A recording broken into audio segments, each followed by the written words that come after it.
And now concerning his words, and then shall appear the sign of the Son of Man in heaven. By these words it is meant that when the sun of the heavenly teachings hath been eclipsed, the stars of the divinely established laws have fallen, and the moon of true knowledge, the educator of mankind, hath been obscured, when the standards of guidance and felicity have been reversed, and the morn of truth and righteousness hath sunk in night, then shall the sign of the Son of Man appear in heaven. By heaven is meant the visible heaven, inasmuch as when the hour draweth nigh on which the day-star of the heaven of justice shall be made manifest, and the ark of divine guidance shall sail upon the sea of glory, a star will appear in the heaven, heralding unto its people the advent of that most great light. In like manner, in the invisible heaven a star shall be made manifest, who, unto the peoples of the earth, shall act as a harbinger of the break of that true and exalted morn. These twofold signs, in the visible and the invisible heaven, have announced the revelation of each of the prophets of God, as is commonly believed. Among the prophets was Abraham, the friend of God. Ere he manifested himself, Nimrod dreamed a dream. Thereupon he summoned the soothsayers, who informed him of the rise of a star in the heaven. Likewise, there appeared a herald who announced throughout the land the coming of Abraham. After him came Moses, he who held converse with God. The soothsayers of his time warned Pharaoh in these terms: A star hath risen in the heaven, and lo, it foreshadoweth the conception of a child who holdeth your fate and the fate of your people in his hand.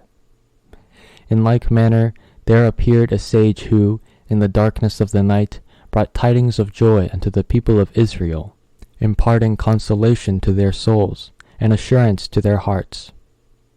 To this testify the records of the sacred books. Were the details to be mentioned, this epistle would swell into a book. Moreover, it is not our wish to relate the stories of the days that are past.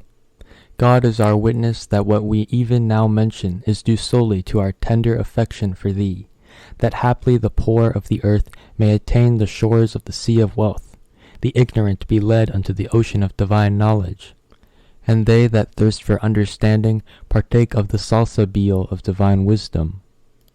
Otherwise, this servant regardeth the consideration of such records a grave mistake and a grievous transgression. In like manner, when the hour of the revelation of Jesus drew nigh, a few of the Magi, aware that the star of Jesus had appeared in heaven, sought and followed it, till they came unto the city which was the seat of the kingdom of Herod. The sway of his sovereignty in those days embraced the whole of that land. These Magi said, Where is he that is born King of the Jews? For we have seen his star in the east, and are come to worship him. When they had searched, they found out that in Bethlehem, in the land of Judea, the child had been born. This was the sign that was manifested in the visible heaven. As to the sign in the invisible heaven, the heaven of divine knowledge and understanding, it was Yahya, son of Zechariah, who gave unto the people the tidings of the manifestation of Jesus. Even as he hath revealed, God announceth Yahya to thee, who shall bear witness unto the word from God, and a great one and chaste. By the term word is meant Jesus, whose coming Yahya foretold. Moreover, in the heavenly scriptures it is written, John the Baptist was preaching in the wilderness of Judea, and saying, Repent ye, for the kingdom of heaven is at hand. By John is meant Yahya. Likewise, ere the beauty of Muhammad was unveiled, the signs of the visible heaven were made manifest. As to the signs of the invisible heaven, there appeared 4 men who successively announced unto the people the joyful tidings of the rise of that divine luminary. Rusbi, later named Salman, was honored by being in their service. As the end of one of these approached, he would send Rusbi unto the other, until the 4th who, feeling his death to be nigh, addressed Rusbi, saying, O Rusbi, when thou hast taken up my body and buried it, go to Hijaz, for there the day-star of Muhammad will rise. Happy art thou, for thou shalt behold his face.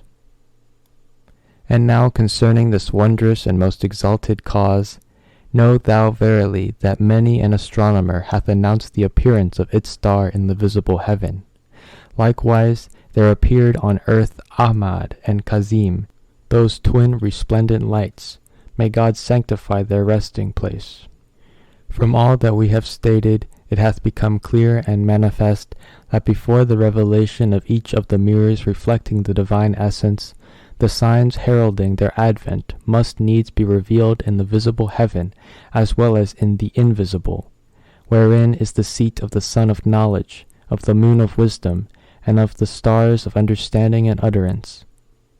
The sign of the invisible heaven must needs be revealed in the person of that perfect man, who, before each manifestation, appeareth, educateth, and prepareth the souls of men for the advent of the divine luminary, the light of the unity of God amongst men.